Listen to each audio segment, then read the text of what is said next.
Namaku Tiwi Ratnasari, usia 42 tahun, dan saat ini, aku menjabat sebagai Kepala Desa Sumberjati Desa, yang asri di kaki gunung dengan udara sejuk, dan masyarakat yang masih menjunjung tinggi nilai gotong royong dan sopan santun. Kelop, Bukades kini melekat pada namaku, dan di mata warga, aku adalah wanita yang patut dihormati. Tapi siapa sangka, di balik semua kehormatan itu, hatiku seringkali terasa kosong, sepi. Menjadi pemimpin perempuan di desa ini bukanlah hal merah. Sejak pertama kali aku mencalonkan diri, aku sudah disambut dengan cibiran dan sindiran. Perempuan itu cocoknya ngurus dapur, bukan ngurus desa. Tapi aku tak gentar. Aku percaya, jika aku bisa mengurus rumah tangga dengan baik, aku juga bisa mengurus masyarakatku.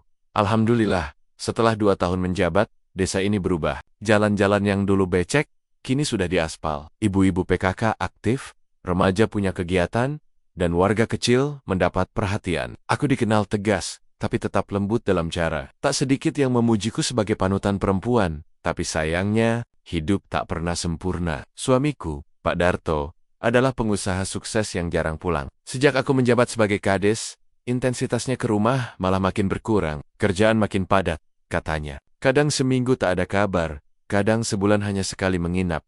Awalnya aku bisa menerima. Kupikir memang begitulah pengorbanan seorang istri pejabat dan seorang pemimpin. Tapi lambat laun, rasa sepi itu menyesakkan. Anak-anak, kami sudah besar dan sekolah di kota. Rumah besar ini terasa kosong, meski penuh barang mewah. Tak ada suara canda, tak ada tawa.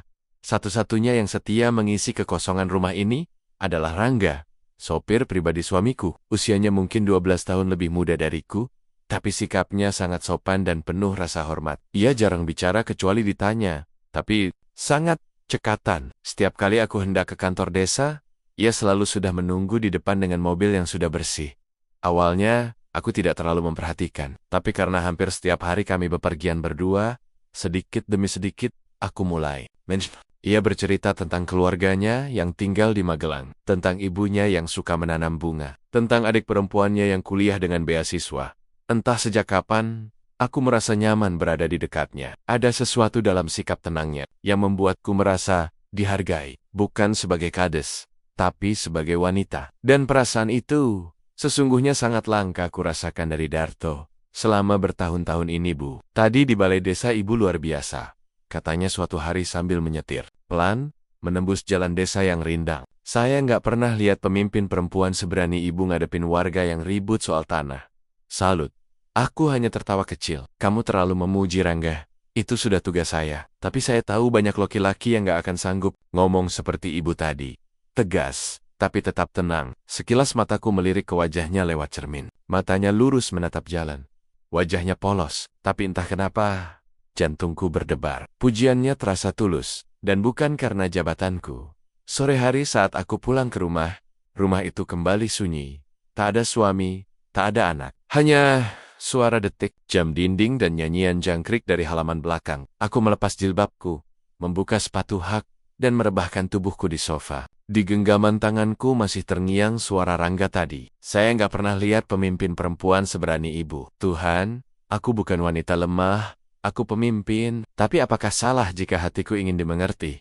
Waktu demi waktu berlalu. Hubungan dengan warga tetap hangat. Setiap acara hajatan, pengajian, maupun rapat RT, aku selalu hadir. Ibu-ibu sering bilang, Bu, kades kita ini nggak pernah sombong. Tapi siapa yang tahu isi hati seseorang? Saat tersenyum di depan warga, aku sering menyembunyikan luka. Saat memberi sambutan, hatiku sebenarnya meronta minta diperhatikan.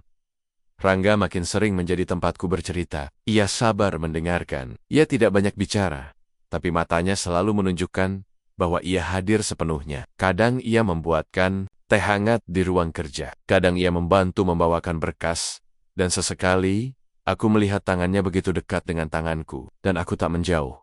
Aku mulai menyadari ada yang tidak biasa dalam diriku. Setiap kali mengenakan kebaya ke acara desa, aku memperhatikan apakah aku terlihat menarik. Bukan untuk warga, tapi untuk Rangga. Astagfirullah, batinku.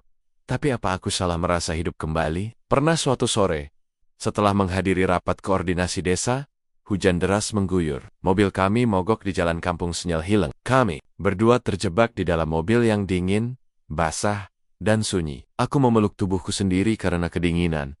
Tanpa banyak kata, Rangga melepaskan jaketnya dan menutupi bahuku. Tangannya tanpa sengaja menyentuh tangan kiriku. Kami saling menatap, sekejap saja. Tapi detik itu terasa lebih panjang dari biasanya. Mataku tak berkedip. Dia pun demikian. Aku segera menunduk. Tapi saat aku menatap cermin, aku melihat pipiku bersumum merah. Lalu ia berkata, "Maaf Bu, saya hanya khawatir Ibu kedinginan." Aku mengangguk pelan. "Terima kasih Rangga, tak ada yang terjadi malam itu. Tidak ada yang melampaui batas. Tapi sejak saat itu, hatiku sudah bukan milik suamiku sepenuhnya. Ada ruang yang diisi pria lain. Pria yang lebih muda, lebih sederhana, tapi lebih hadir, dan yang lebih menakutkan. Aku tidak ingin mengusirnya dari hatiku. Hari-hari berikutnya, aku mulai berdandan lebih rapi. Setiap kali pergi ke balai desa, aku mengenakan parfum. Tidak mencolok, tapi cukup untuk membuat seseorang sadar akan keberadaanku. Setiap kali Rangga memuji, hatiku seperti gadis muda yang baru jatuh cinta. Tapi aku sadar, aku sudah ibu kepala desa. Aku istri orang. Aku seharusnya menjaga marwahku, menjaga kepercayaan warga. Namun semakin aku menahan, semakin hatiku memberontak. Kadang aku menangis di kamar mandi sendirian. Bukan karena aku benci Rangga, tapi karena aku mulai membenci diriku sendiri yang dayam-dayam menginginkannya. Tiap malam, aku menatap langit-langit kamar tidurku yang dingin. Kasur besar ini terasa kosong. Pak Darto tidur di kota. Anak-anakku juga di sana. Sementara aku ditemani sepi. Dan dalam sunyi itulah, nama Rangga hadir di pikiranku.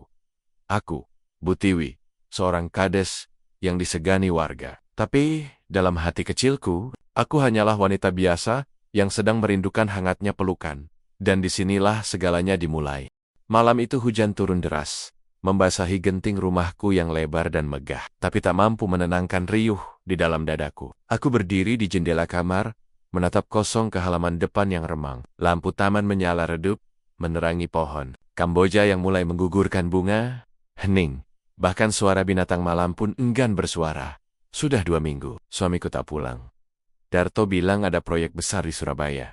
Lalu ke Jakarta, lanjut ke Balikpapan. Telepon hanya seperlunya. Tak lagi ada kabar manis. Tak ada sayang seperti dulu saat kami baru menikah. Sekadar, sudah makan, pun jarang. Kadang aku berpikir, apakah memang beginilah rumah tangga setelah 20 tahun? Tak. Aku yang mulai tidak penting di matanya, pukul 22,3, aku masih belum bisa tidur. Di sebelahku, ranjang terasa dingin. Lalu entah mengapa, pikiranku kembali melayang pada Rangga. Senyum hangatnya, sorot matanya yang tenang, suaranya yang selalu rendah namun sopan. Sosok yang sederhana, tapi terasa nyata. Aku benci diriku sendiri karena terus memikirkannya. Hari-hari terus bergulir. Aktivitas sebagai kepala desa tetap berjalan. Aku menghadiri rapat pembangunan, mendampingi penyaluran bantuan UMKM, menjadi narasumber pelatihan ibu-ibu PKK, dan mengurusi sengketa tanah antar warga. Setiap hari wajahku terlihat kuat. Suara dan kata-kataku selalu tegas. Tapi hanya aku yang tahu betapa aku menjalani semua itu. Dengan tubuh yang lelah dan hati yang rapuh. Pagi itu aku hendak ke kecamatan untuk menghadiri pertemuan rutin antar kades. Seperti biasa, Rangga sudah menunggu di depan rumah, berdiri di samping mobil Innova hitam yang mengkilap. Ia membuka pintu dengan sopan saat aku melangkah keluar. "Selamat pagi, Bu!" Ucapnya singkat, namun cukup membuat pagi yang dingin terasa sedikit lebih hangat. "Pagi, Rangga. Sudah sarapan?" Ia tersenyum tipis. "Belum, Bu. Saya terbiasa. Makan siang?" Aku mengangguk kecil, lalu masuk ke mobil. Di sepanjang perjalanan, kami tidak banyak bicara. Tapi entah mengapa, keheningan itu terasa nyaman. Tidak canggung. Seperti dua orang yang sudah saling memahami, tanpa harus banyak bertanya. Sambil memandangi jalanan, aku mencuri pandang ke wajahnya. Kulitnya agak kecoklatan, mungkin karena terbiasa di luar ruangan. Tapi bersih, rahangnya tegas. Dan yang membuatku tak bisa menolak tatapan itu adalah caranya memandangku bukan sebagai kades, bukan sebagai istri orang, tapi seperti wanita biasa. "Rangga," kataku pelan. "Iya, Bu, kamu betah kerja di sini?" Ia menoleh sekilas, lalu kembali ke jalan. "Betah, Bu, kerja sama Ibu tenang. Nggak banyak tekanan." Aku menahan napas sejenak. "Kalau suatu saat kamu ingin pergi, bilang ya, jangan tiba-tiba." Ia menoleh lagi, lama. Lalu berkata lirih, "Saya nggak akan pergi, Bu. Kecuali Ibu sendiri yang nyuruh saya." Perasaanku menselus hancur perlahan. Kalimat itu sederhana, tapi ada getar tak kasat mata di dalamnya. Dan getaran itu menyentuh hatiku yang lama beku. Sore hari, sepulang dari kecamatan, hujan kembali turun. Bukan badai, tapi cukup deras untuk membuat kami berhenti sejenak di warung pinggir jalan. Aku duduk di dalam mobil, menunggu Rangga membelikan teh hangat. Saat ia kembali dan menyerahkan cangkir plastik padaku, tangan kami bersentuhan, sekilas, tapi cukup untuk membuat jantungku berdetak tak karuan. "Maaf, Bu," katanya lirih. Aku menatap matanya. Tak ada yang perlu dimaafkan, pikirku. Tapi aku hanya mengangguk pelan. Kami tak bicara lagi sepanjang jalan pulang. Tapi mobil terasa sesak oleh sesuatu yang tak terlihat. Ketegangan yang tak pernah ada sebelumnya. Malamnya, aku menangis sendirian di kamar mandi. Bukan karena benci, tapi karena aku takut pada diriku sendiri yang mulai goyah. Takut karena aku mulai menginginkan sesuatu yang seharusnya tidak boleh kumiliki. Aku tahu batas-batas itu.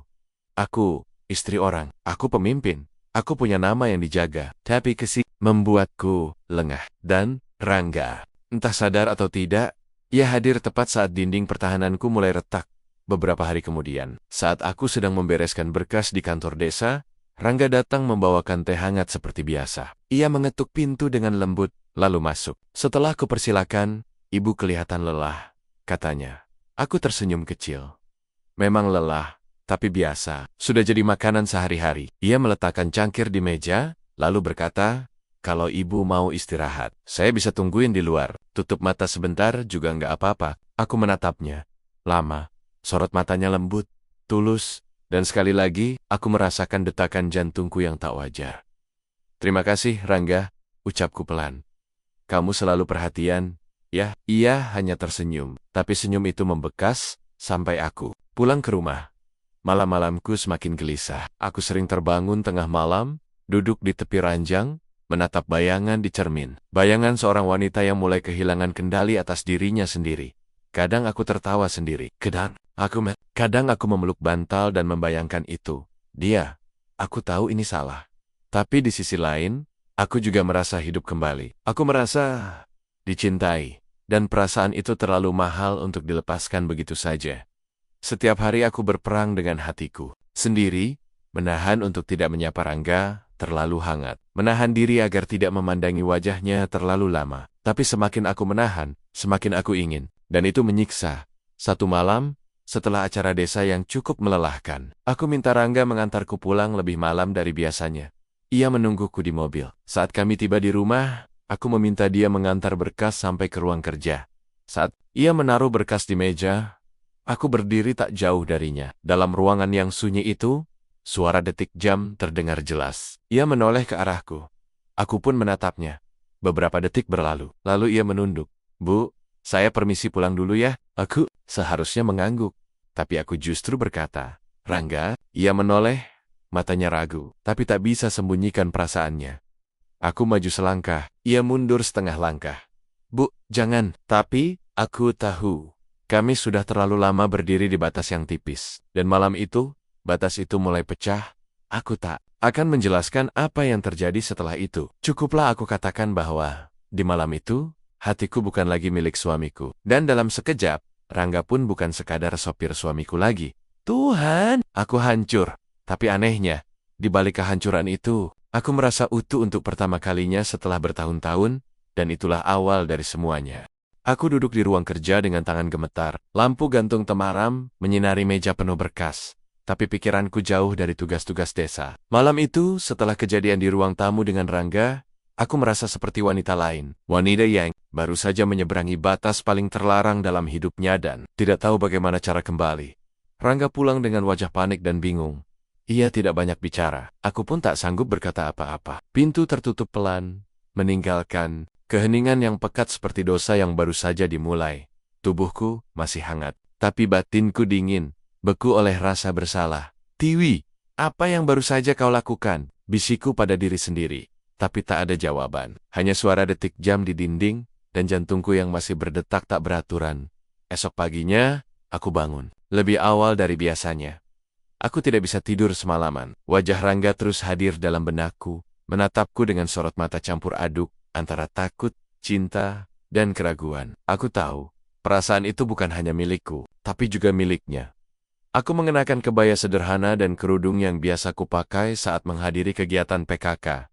Wajahku kuberi sedikit bedak agar tak terlihat pucat. Di depan cermin, aku mencoba tersenyum, tapi senyumku palsu, hambar. Pagi itu, aku dan Rangga kembali berada di dalam mobil yang sama, tapi suasananya sangat berbeda. Ia mengemudi tanpa suara. Aku pun diam, hanya sesekali melirik ke arah kaca samping. Di tengah perjalanan, aku memberanikan diri bicara. Rangga, ia menjawab pelan. Iya bu, kamu marah sama saya? Langsung menggeleng. Enggak bu, saya cuma bingung, aku menunduk. Saya juga. Beberapa menit berlalu dalam diam, sebelum ia kembali berkata, Bu, saya ini siapa? Cuma sopir. Saya enggak pantas. Jangan bilang begitu, potongku. Cepat, kamu bukan cuma sopir. Kamu laki-laki yang baik, sopan, dan tahu menghormati perempuan. Ia tak menjawab. Tapi aku melihat matanya berkaca-kaca. Hari-hari berikutnya menjadi masa yang paling membingungkan. Dalam hidupku, aku dan Rangga mencoba bersikap seperti biasa.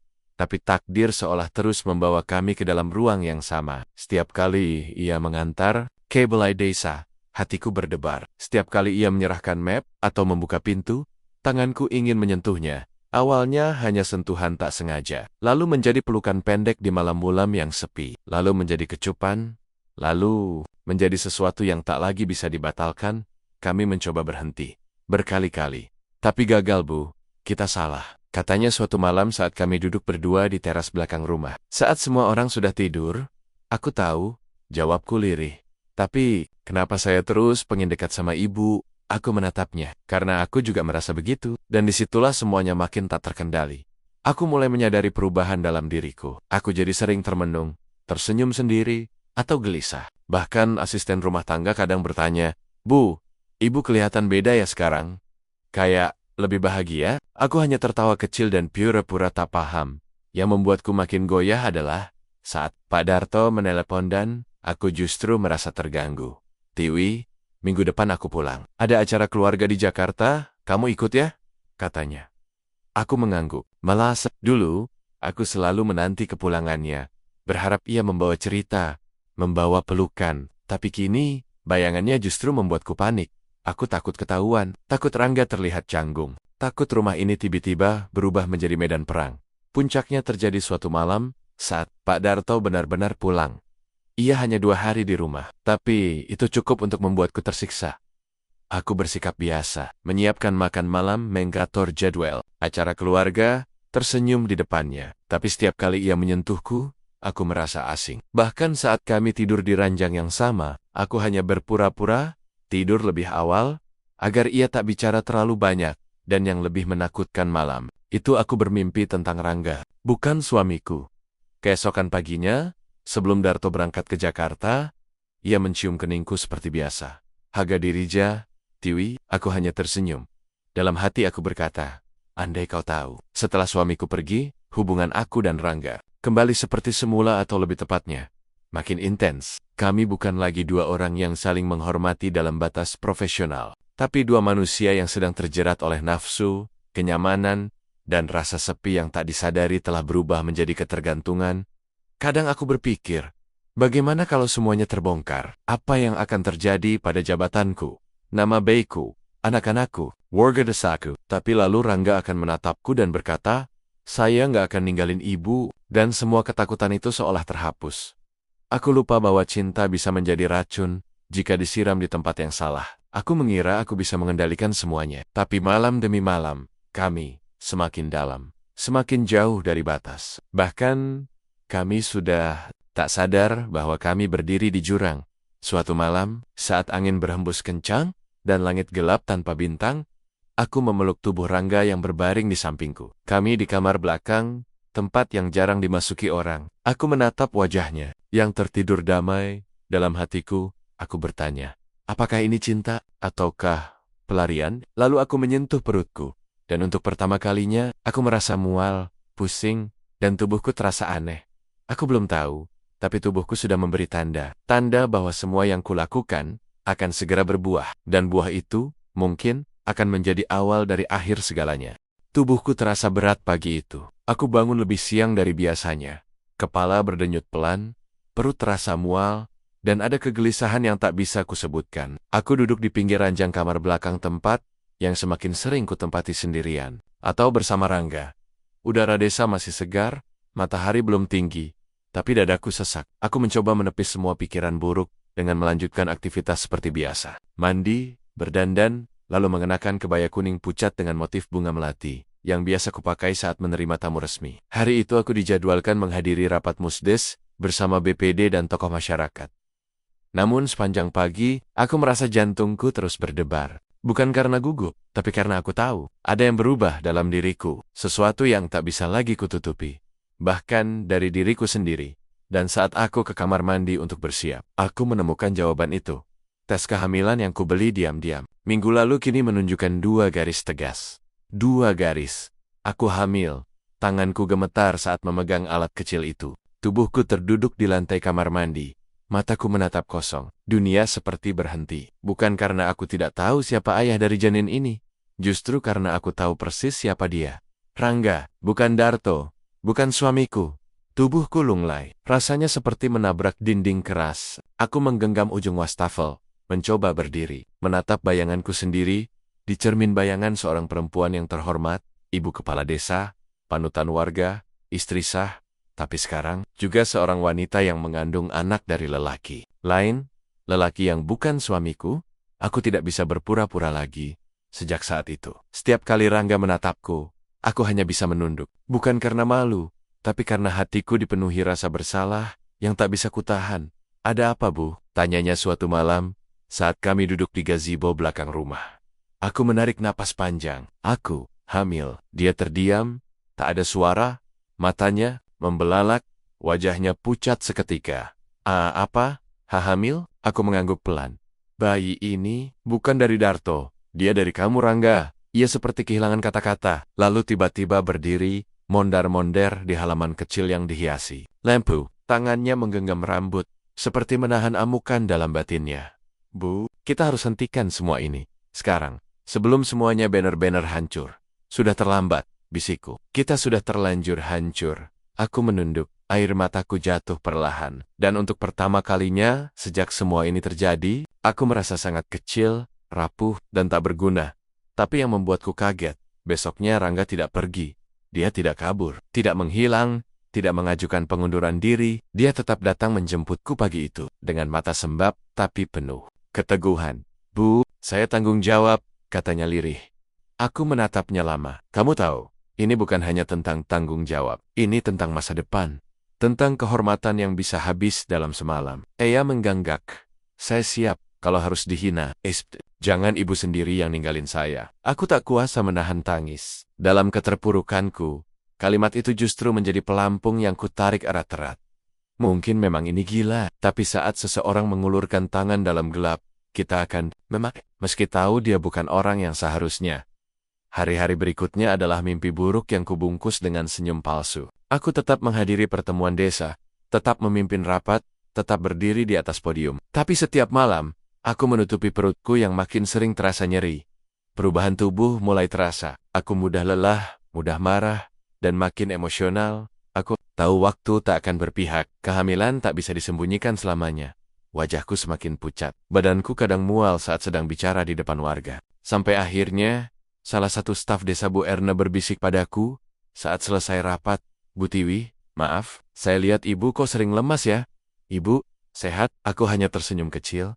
Iya, cuma kecapekan, tapi aku tahu, pelan-pelan, mereka mulai mencium perubahan itu.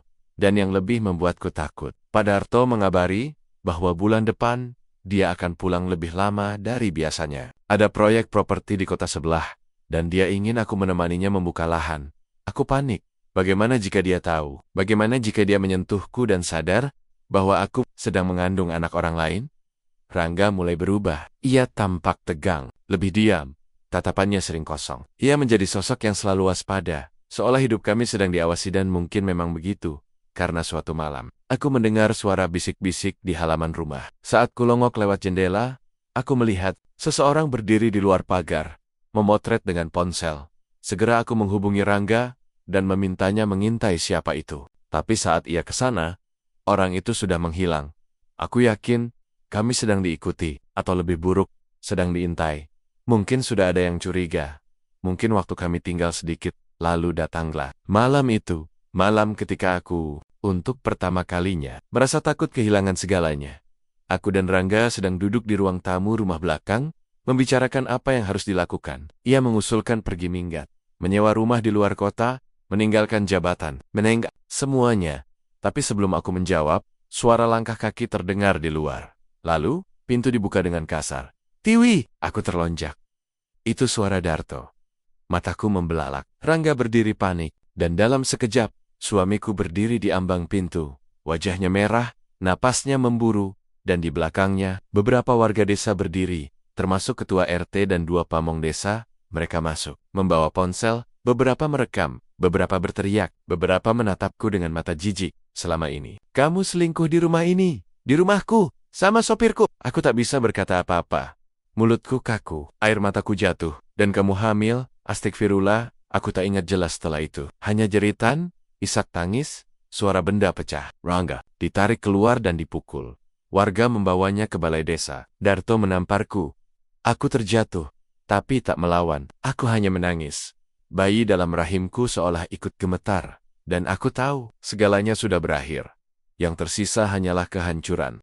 Hari-hariku semakin dipenuhi kegelisahan. Perasaan bersalah dan takut terus menghantui. Seperti bayangan yang tak bisa lepas dari langkahku. Setiap kali memandangi wajah Pak Kades yang mulai berubah dingin, hatiku makin tercekat. Entah karena intuisi suami, atau hanya karena ia mulai merasa kehilangan kendali. Sikapnya perlahan tidak lagi hangat.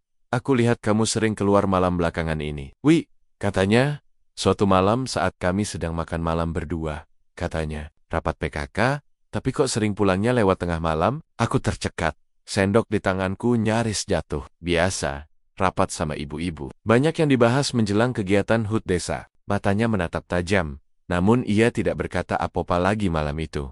Namun, sejak malam itu, gerak-geriku terasa diawasi. Kadang aku melihat sopir cadangan kami, Darto, terlihat mondar-mandir tak jelas di sekitar rumah dinas. Kadang, satpam desa, seperti memberi isyarat aneh saat aku hendak pergi malam hari. Seakan mereka sudah mulai berbicara di belakangku, dan itu membuatku semakin gelisah.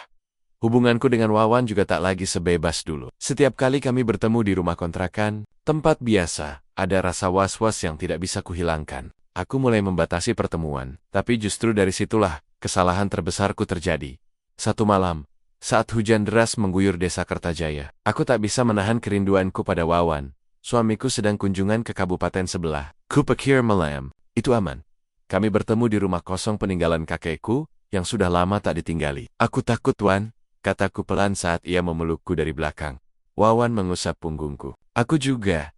Tapi aku nggak bisa jauh dari kamu, Bu. Detik demi detik, kami habiskan dalam keheningan yang dibalut rasa bersalah. Tapi cinta dan nafsu membuat kami buta. Aku tidak tahu bahwa malam itu adalah perangkap. Pagi harinya, suasana desa tiba-tiba geger. Pak Kades grebek Bu Kades malam, katanya di rumah tua dekat sawah. Ketangkep basah. Sama siapa coba? Sopirnya sendiri. Desas-desus itu bagai badai yang menyapu wajahku dengan tamparan keras. Aku bahkan belum sempat membersihkan wajah saat telepon dari Pak Kades masuk pagi itu. Saya tunggu kamu di balai desa. Sekarang juga, suara itu dingin, datar, tapi penuh amarah yang ditahan. Tangan dan kakiku gemetar. Saat aku datang, aula balai desa sudah ramai. Ada perangkat desa, tokoh masyarakat, bahkan beberapa wartawan lokal. Wawan ditarik paksa oleh 2 linmas. Wajahnya lebam. Suamiku berdiri tegak, memegang selembar foto. Fotoku bersama Wawan, tertangkap kamera. Malam itu, Tiwi, kamu masih bisa tanyanya di hadapan semua orang.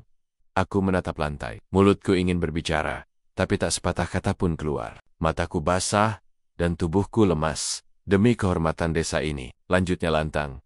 Mulai hari ini, jabatan kepala desa saya nonaktifkan, dan saya mengajukan permohonan cerai. Tangisku pecah. Di hadapan orang-orang yang dulu memujiku, menghormatiku, sekarang mereka menatapku penuh jijik dan kebencian. Aku mencoba menjelaskan. Saya salah, tapi saya juga seorang istri yang kesepian. Bentak Pak Kades. Kamu bukan hanya menghancurkan rumah tangga kita, tapi juga mencoreng nama baik desa ini. Kamu tega berbuat seperti ini saat rakyat menaruh kepercayaan padamu. Aku terduduk di lantai balai desa yang dingin, hancur, tak ada lagi gelar, tak ada lagi kebanggaan. Dan yang paling menghantam perasaanku adalah saat salah satu ibu PKK datang mendekat dan berbisik, "Tiwi, katanya juga hamil ya sekarang. Apa benar itu anaknya sopir?" Aku tak mampu menjawab. Malam harinya, aku terdiam di kamar yang sunyi. Tak ada suara langkah Wawan, tak ada senyum anak kanuku yang sudah dibawa pergi Pak Kades. Yang tertinggal hanyalah satu garis dua. Pada alat uji kehamilan yang kuseret di ujung meja, tanganku gemetar memegang perutku di dalam sini. Aidan, tapi dunia luar sudah menolakku. Aku menatap lenggit-lenggit dan membisik, aku sudah kehilangan segalanya. Langit mendung sore itu seolah menjadi pertanda, seolah semesta pun turut murka atas dosa yang telah kulakukan. Suamiku, Pak Kades, duduk kaku di ruang tengah rumah kami wahannya kaku, mata merah penuh amarah dan kekecewaan. Di sampingnya duduk Pak RT, Pak Ustadz, dan dua orang dari Polsek yang mengenakan pakaian sipil. Di pangkuan suamiku, hasil tes DNA tergeletak dengan nyata hitam di atas putih, anak yang kukandung. Bukanlah anaknya. Tubuhku gemetar. Rasanya kakiku tidak lagi mampu menopang tubuh. Perutku membuncit 7 bulan, dan setiap gerakan si Jabang, bayi di dalam sana justru seperti paku yang menghunjam hati sendiri. Anak ini, anak dari Reno sopir rumah tangga kami. Dosa yang berbuah nyata, tak lagi bisa kututupi dengan air mata atau alasan. Aku sudah menahan malu, Tiwi. Suara Pak Kades lirih, tapi tegas dan menusuk. Kamu, istri seorang pemimpin desa. Kamu, ibu dari rakyatku. Tapi kamu mengkhianati semuanya, termasuk diriku. Aku tak bisa menjawab. Air mata mengalir deras di pipiku, tapi tak sanggup memadamkan bara kemarahan dan kehancuran yang telah kubakar sendiri. Reno sudah tak ada. Setelah penggerbekan tempo hari, ia kabur dari desa. Ada desas-desus, ia menyeberang ke Jawa. Ada pula yang bilang ia sembunyi di rumah bibinya di kota. Tak ada yang tahu pasti, dan aku tinggal sendiri menanggung aib, hamil, dan menjadi bahan. Bisik-bisik warga yang dulu menyanjung namaku hari-hariku berubah drastis. Tak lagi duduk di balai desa, tak lagi memimpin arisan ibu-ibu, tak lagi menerima salam hangat dari warga. Sekarang, setiap langkahku disambut bisikan, tatapan sinis, dan tawa tertahan di balik pintu. Bahkan, ibu-ibu PKK yang dulu menjunjungku, kini menolak hadir jika aku yang mengundang. Aku masih tinggal di rumah dinas. Walau Pak Kades sudah tidak lagi tidur sekamar. Ia pindah ke kamar belakang, dan hanya bicara seperlunya jika menyangkut urusan pemerintahan atau kebutuhan administrasi. Tak pernah ada makian dari Nyayang, ada justru lebih menyakitkan, diam, dan jarak yang seperti tembok tak kasat mata. Sore itu, aku mendengar suara Pak Kades berbicara dengan Pak Camat di beranda. Saya siap mundur dari jabatan Kades. Pak, saya tak bisa memimpin dengan nama keluarga yang telah tercoreng. Hatiku kembali robek. Bahkan bukan hanya hidup rumah tangga kami yang hancur, tapi juga reputasi Pak Kades ikut menjadi korban. Semua karena aku, karena keegoisan dan kelemahan hatiku. Beberapa hari kemudian, surat pengunduran diri resmi Pak Kades diserahkan ke kecamatan. Ia menyerahkan jabatan itu demi menjaga wibawa desa dan menghindari gosip yang kian panas. Rumah kami jadi sunyi. Tak ada tamu, tak ada pertemuan warga. Hanya suara jam dinding dan isak tangis yang selalu kutahan di bantal tiap malam saat malam tiba. Saat semua sudah tenang, aku menatap perutku yang kian besar. Maafkan ibu nak, bisikku. Kamu tidak salah. Kamu hadir karena cinta, meski cinta itu berdosa. Kadang dalam hening malam, aku berdoa lebih lama, memohon ampun pada Tuhan. Tapi rasa bersalah tetap mengendap. Aku tahu, tak semua dosa bisa dibasuh hanya dengan air mata atau istighfar. Ada harga yang harus dibayar, dan aku sedang membayarnya dengan kehancuran rumah tangga, reputasi, kepercayaan, dan kedamaian hidup. Beberapa bulan kemudian, aku melahirkan seorang bayi laki-laki mungil dengan wajah mirip Reno. Tangisku pecah saat pertama kali menggendongnya. Di balik kebahagiaan menyambut nyawa baru, ada luka yang semakin menganga. Aku memberinya nama Zidan. Nama itu kupilih sendiri, tanpa diskusi dengan siapapun. Bahkan Pak Kades tak datang ke rumah sakit. Sepulang dari rumah sakit, hidupku hanya berputar antara rumah, bayi, dan luka batin yang tak pernah benar-benar sembuh. Aku menolak tampil di depan umum. Undangan demi undangan, kegiatan desa ku tolak halus. Aku tahu, aku tak pantas lagi bicara soal moral atau membimbing warga. Malam-malamku diisi dengan menulis jurnal, menuliskan rasa bersalah, menuliskan kesedihan, menuliskan doa, agar suatu hari kelak, anakku bisa tumbuh menjadi anak yang tidak membawa aib ibunya. Aku tak ingin ia menanggung dosa yang bukan miliknya. Setiap pagi aku menyapu teras rumah, sambil sesekali menatap ujung jalan. Masih berharap Reno suatu hari kembali. Meski aku tahu, harapan itu sia-sia. Reno pengecut. Ia pergi dan meninggalkan semuanya padaku. Dan aku pun tak bisa membenci sepenuhnya, karena hatiku sebagian pernah mencintainya dengan tulus. Tapi, cinta itu salah. Dan cinta yang salah, akhirnya menyisakan luka paling dalam. Kini, aku adalah Butiwi yang lain. Bukan lagi Bukades yang dihormati, bukan lagi istri seorang pemimpin, bukan pula simbol perempuan teladan. Aku hanyalah wanita yang terjerumus dalam dosa karena kesepian, yang terjebak dalam cinta terlarang, dan harus menanggung semua akibatnya. Dan ini baru permulaan. Dari harga panjang sebuah dosa yang belum lunas dibayar. Angin sore berhembus pelan menerpa wajahku. Saat aku duduk sendirian di beranda rumah dinas, yang kini terasa begitu sunyi. Suara cicit burung dan gemerisik daun yang biasanya menenangkan, kini hanya menambah hampa di hatiku. Dulu tempat ini penuh canda tawa, penuh percakapan antara aku dan suamiku, antara aku dan warga yang sering datang bersilaturahmi. Tapi kini, semua berubah.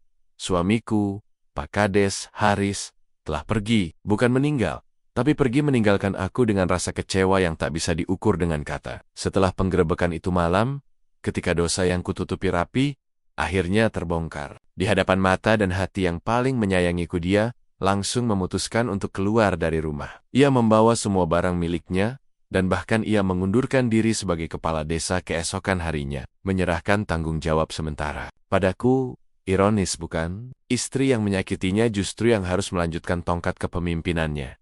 Sementara, aku terpuruk. Hamil dengan anak dari seorang lelaki yang bukan suamiku. Sopir yang kutolong, yang kubantu dari hidupnya yang penuh keterpurukan.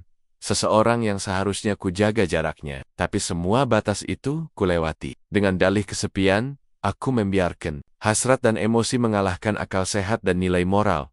Aku tahu Darto, sopir suamiku itu, sebenarnya tidak mencintaiku. Dia mencintaiku karena statusku, karena fasilitas yang ia dapatkan, dan karena kelemahanku. Ketika aku menghubunginya beberapa hari setelah kejadian penggerebekan, nomornya sudah tak bisa dihubungi. Ia pergi, menghilang entah kemana. Menenggok dengan janin yang perlahan tumbuh dalam rahimku, dan perasaan bersalah yang terus menggerogoti jiwa. Setiap hari aku berdoa, bukan meminta suamiku kembali karena aku tahu, mungkin itu mustahil, tapi meminta agar anak ini kelak tidak mewarisi dosa-dosa ibunya. Aku berharap dia tumbuh dengan hati yang bersih, tidak seperti ibunya yang khianat dan lemah. Warga desa banyak yang menjauhiku. Meski tidak semua tahu secara rinci apa yang terjadi, berita tentang penggerebekan malam itu cepat menyebar. Tak ada yang berani menatapku. Lama-lama di pasar, anak-anak muda yang dulu sering menyapa, kini hanya menunduk lewat. Bahkan, ibu pengajian yang dulu sering mengundangku, kini enggan memasukkan namaku ke dalam daftar tamu. Namun ada satu hal yang tak bisa kupungkiri, rasa bersalahku jauh lebih berat dari semua cemoohan dan bisik-bisik mereka. Malam-malamku dipenuhi tangis diam-diam, pagi-pagi kujalani dengan menunduk, dan setiap langkah terasa seperti berjalan di atas duri. Aku sempat mencoba menulis surat untuk suamiku, memohon maaf, menjelaskan, menyampaikan semua rasa yang tak bisa kubendung. Tapi surat itu tak pernah kukirimkan. Aku sobek sendiri, karena aku tahu, maaf darinya bukan hal yang pantas kuterima semudah itu. Ada luka dalam hatinya yang mungkin tak akan pernah sembuh. Hari demi hari berlalu, perutku semakin membesar, dan jabatan kepala desa sementara akhirnya diserahkan kepada pejabat baru. Aku diminta mundur oleh pihak kecamatan dengan alasan yang dibungkus rapi, menghindari konflik, dan menjaga kondusivitas desa. Aku mengangguk tanpa melawan. Aku tahu, aku memang tak lagi pantas memimpin siapapun. Kini aku tinggal sendirian, di rumah kecil warisan orang tuaku di desa sebelah, menjalani hari-hari sebagai perempuan biasa. Tak lagi dipanggil Bukades, tak lagi dihormati, hanya sebagai Tiwi. Seorang perempuan yang pernah begitu tinggi derajatnya, tapi jatuh karena kesalahan yang dibuatnya sendiri. Malam ini, seperti malam-malam sebelumnya, aku kembali menangis dalam diam. Bukan hanya karena penyesalan, tapi juga karena rasa kehilangan yang mendalam. Kehilangan cinta, kehilangan harga diri, dan kehilangan masa depan yang dulu terasa gemilang. Tapi dari reruntuhan ini, aku belajar bahwa setiap pilihan punya harga, dan tak semua yang kita lakukan karena kesepian bisa dibenarkan. Bahkan jika kita merasa teraniaya oleh sunyi, kita tetap harus menjaga akal dan iman. Karena satu kali kita membuka pintu dosa, badai bisa masuk dan menghancurkan segalanya. Dan kini, aku hanya bisa berharap bahwa kelak anakku akan tumbuh tanpa malu atas siapa ibunya. Bahwa aku masih bisa menjadi ibu yang baik, meski telah gagal sebagai istri. Bahwa meskipun aku tidak bisa menghapus masa laluku, aku masih bisa menulis masa depan yang lebih jujur dan bersih meski dengan air mata dan rasa sakit yang tak pernah benar-benar pergi. Aku masih mengingat betul malam itu, jeritan Pak Kades, wajah para warga yang menyaksikan penggerebekan, dan tubuhku yang gemetar, tak mampu melawan malu. Sejak kejadian itu, hidupku berubah drastis. Bukan hanya sebagai seorang istri yang telah mengkhianati kepercayaan suami, tapi juga sebagai pemimpin perempuan yang dihormati sekarang, hanya jadi bahan gunjingan. Hari-hari setelah kejadian itu, bagai siksaan yang tiada henti.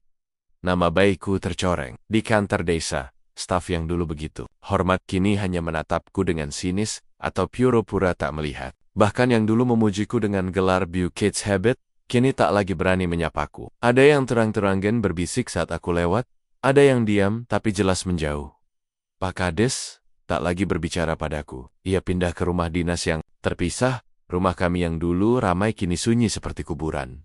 Ia membawa serta anak-anak, menjauhkan mereka dariku. Dan mungkin, memang itulah yang pantas ku terima. Tapi tetap saja, kehilangan mereka membuat dadaku sesak. Aku terpuruk dalam sepi yang menyakitkan. Aku pernah mencoba menulis surat untuk Pak Kades, memohon maaf, menjelaskan semuanya, bahkan meminta hukuman apapun selain dijauhkan dari anak-anak. Tapi surat-surat itu tak pernah dijawab. Beberapa dikembalikan utuh, tak dibuka. Ku tahu ia terluka. Aku tahu aku melukai hatinya lebih dari sekadar tikaman. Yang paling menyakitkan adalah ketika suatu sore, aku melihat anak bungsuku, Nadif, diantar pulang dari sekolah oleh Pak Kades. Aku keluar, menyapanya dengan ragu, berharap ia akan memelukku seperti dulu. Tapi anak itu hanya menunduk, lalu berlari masuk ke mobil. Ia menangis. Dan aku hancur seketika. Aku bukan hanya kehilangan suami, anak-anak, dan kehormatan. Aku kehilangan diriku sendiri.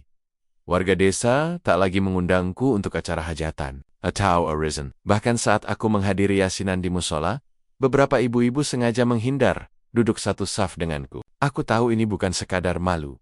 Ini adalah bentuk penolakan. Aku telah menjadi simbol kegagalan, simbol pengkhianatan. Setiap malam, aku terbangun berkali-kali. Bukan karena mimpi buruk, tapi karena rasa bersalah yang tak pernah pergi. Aku mencoba mencari pengampunan dalam salat, dalam air mata yang kusiramkan di sajadah. Tapi yang kurasakan hanya kehampaan. Aku pernah mencoba menemui Rio, sopir yang menjadi awal kehancuran ini. Tapi kabarnya ia sudah dipecat dan menghilang entah kemana. Mungkin itu keputusan terbaik. Karena jika ia muncul, aku tak tahu apa yang akan kulakukan. Memukul, mencaci, atau justru menangis meminta maaf karena telah menyeretnya ke dalam dosa. Terkadang aku berpikir, mengapa aku begitu lemah saat itu? Mengapa aku tak mampu menahan kesepian dan rasa haus akan perhatian? Padahal aku tahu, segala bentuk kenyamanan yang berasal dari pelanggaran pasti berakhir luka. Tapi, tetap saja, aku melakukannya. Suatu hari, surat resmi dari Bupati datang. Isinya jelas, permintaan pengunduran diri dari jabatan kepala desa, karena dianggap telah melanggar kode etik moral pemimpin. Aku tak menangis saat membacanya. Mungkin karena air mataku telah habis. Untuk hal-hal yang lebih menyakitkan, aku menandatangani surat itu dengan tangan bergetar. Tanganku yang dulu menandatangani bantuan warga, kini menandatangani akhir dari karierku sendiri. Saat kuletakkan pena, rasanya seperti aku baru saja mengubur diriku sendiri. Desa Sumberjati kini memiliki pemimpin baru. Seorang laki-laki muda, jujur, dan penuh semangat. Warga menyambutnya dengan sukacita, seolah ingin menghapus jejak tentangku secepat mungkin. Mereka bahkan mulai mempercantik kantor desa yang dulu kusebut rumah kedua. Aku memilih mengasingkan diri, meninggalkan rumah besar, dan tinggal di sebuah kontrakan kecil di pinggir desa. Di sana, aku belajar menanam cabai, merawat ayam, dan mencoba bertahan hidup, tanpa sorotan, tanpa jabatan, tanpa keluarga. Bulan demi bulan berlalu. Kandunganku semakin membesar. Ya, aku memutuskan untuk mempertahankan bayi ini, bukan sebagai pelarian, tapi sebagai penebusan. Meskipun anak ini berasal dari dosa, tapi ia tak bersalah. Ia berhak hidup, dan aku berjanji akan merawatnya sebaik yang ku bisa. Aku tahu masyarakat akan mencibir. Aku tahu akan banyak pertanyaan. Tapi aku tak lagi peduli. Aku ingin menjadi ibu yang lebih baik. Setidaknya, untuk bayi ini, meskipun satu-satunya, peluk yang bisa ia rasakan mungkin hanya datang dariku. Dan anehnya, justru dari bayi ini, aku belajar makna kesabaran dan penerimaan. Setiap kali ia menendang dari dalam rahim, aku merasa seperti sedang ditegur oleh Tuhan lembut, tapi tegas. Ia mengingatkanku bahwa hidup tak berhenti hanya karena aib, bahwa manusia bisa jatuh sedalam-dalamnya, tapi juga bisa bangkit jika mau benar-benar menyesali dan memperbaiki. Malam ini, aku kembali duduk di teras rumah kontrakan. Angin membawa suara azan dari kejauhan. Perutku mulai terasa sakit. Mungkin, waktunya telah dekat. Dalam hati aku berdoa, semoga kelahiran ini tak hanya melahirkan seorang bayi, tapi juga melahirkan versi diriku yang baru yang lebih kuat, lebih jujur, dan lebih siap menghadapi hidup. Aku tak tahu apakah suatu hari Pak Kades akan memaafkanku. Aku tak tahu apakah anak-anakku mau mengenal adik mereka kelak. Tapi aku tahu satu hal. Aku akan terus berusaha hidup dengan lebih bermakna. Meski dengan luka, meski dengan malu. Karena terkadang, dari dosa yang paling gelap, bisa tumbuh cahaya yang paling murni.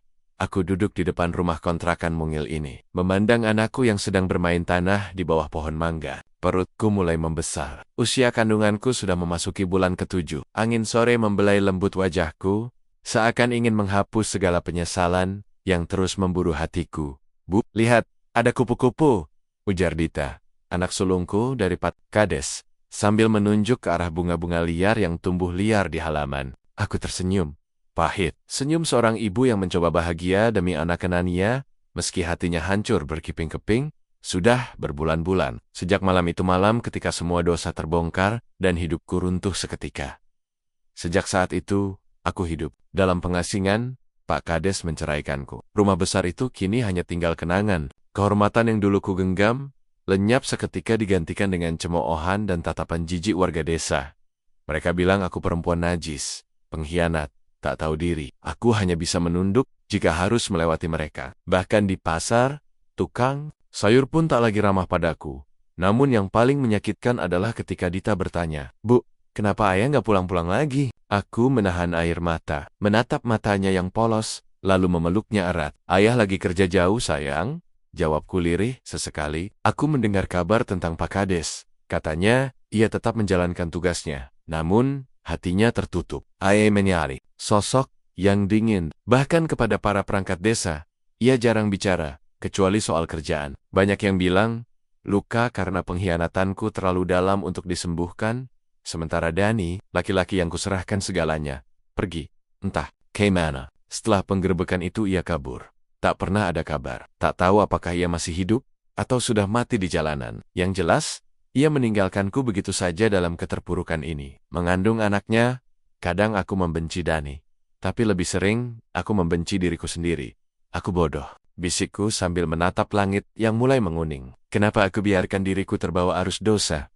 Tiap malam aku menangis. Bukan hanya karena kehilangan suami, rumah, dan harga diri. Tapi karena aku menyadari satu hal, aku telah melukai orang-orang yang mencintaiku dengan tulus. Pak Kades bukanlah suami sempurna. Tapi, ia selalu sabar dan mendukungku. Ia mempercayakanku sebagai mitra, bahkan saat warga menganggapku hanya istri Kades. Ia bangga padaku. Dan aku malah mengkhianatinya. Aku tahu, meskipun waktu berjalan, luka ini takkan sembuh sepenuhnya. Aku harus belajar hidup dengan rasa bersalah ini. Dan anak yang akan lahir nanti, dia tak bersalah atas dosaku. Ia tetap darah dagingku, amanah Tuhan, yang harus kujaga. Bu, nanti adik lahirnya kapan? Tanya Dita sambil memegang perutku. Aku tersenyum kecil. Sebentar lagi sayang, kamu mau punya adik, kan? Dia mengangguk. Tapi aku pengen ayah lihat adik juga. Aku menoleh, menatap langit senja yang mulai memerah. Air mataku menetes perlahan. Mungkin itu permintaan yang takkan pernah bisa kupenuhi. Namun aku akan terus mencoba menjadi ibu terbaik untuk mereka. Meskipun aku tak bisa memperbaiki masa lalu, aku akan berjuang agar masa depan anak-anakku tak ternoda oleh dosa ibunya. Dan mungkin, suatu hari nanti, Tuhan akan mengizinkanku menebus semuanya, karena kenangan akan tetap tinggal, dan luka akan menjadi bagian dari perjalanan panjang. Seorang manusia yang pernah jatuh, tapi berusaha bangkit. Senja merunduk pelan di balik pegunungan, menyisakan rona jingga yang hangat di ufuk barat. Aku duduk sendiri di serambi rumah kontrakan, memeluk erat bayi kecilku yang baru berusia beberapa bulan. Tanganku lembut menyentuh wajah mungilnya, dan aku tersenyum sayu. Namanya Zidane, buah cinta yang lahir dari luka, namun juga sumber harapan yang tak pernah padam. Perjalanan hidupku penuh liku. Dari seorang ibu kepala desa yang disegani, aku jatuh ke jurang hinaan dan pengkhianatan. Aku kehilangan suami, keluarga, bahkan martabat. Namun, di tengah reruntuhan itu, aku menemukan satu hal yang tak ternilai, kekuatan untuk bertahan dan berjuang. Setiap malam, aku berdoa, memohon ampun atas segala dosa yang pernah kuperbuat, memohon kekuatan untuk membesarkan anakku dengan penuh cinta, tanpa mengulangi kesalahan masa lalu, dan memohon agar Tuhan memberi kesempatan untuk memperbaiki hidupku. Sedikit demi sedikit, aku sadar, tak ada manusia yang sempurna. Setiap orang bisa tersesat dan jatuh. Tapi yang paling penting adalah keberanian untuk mengakui kesalahan dan bangkit kembali. Kini, aku tak lagi Bukades yang angkuh dan terhormat. Aku hanyalah seorang ibu yang ingin menjalani hidup sederhana, yang ingin memberikan yang terbaik bagi anaknya. Meski harus melewati banyak ujian, warga desa pun mulai menerima aku kembali. Sedikit demi sedikit, mereka melihat aku bukan hanya dari masa lalu, tapi dari perubahan yang nyata. Aku belajar bahwa pengampunan adalah sebuah proses, dari hati ke hati, bukan hanya dari kata-kata. Aku menatap Zidane dan mengelus lembut kepalanya. Ibu tak bisa menjanjikan dunia yang sempurna, tapi ibu berjanji, ibu akan mencintaimu tanpa syarat, dan selalu berusaha menjadi ibu yang baik untukmu. Sore itu, aku mengerti bahwa hidup tak pernah berhenti memberi kesempatan kedua. Mungkin luka lama takkan pernah hilang sepenuhnya, tapi dengan doa dan tekad, aku bisa melangkah maju, dan aku percaya di ujung penyesalan ada harapan yang menunggu untuk tumbuh.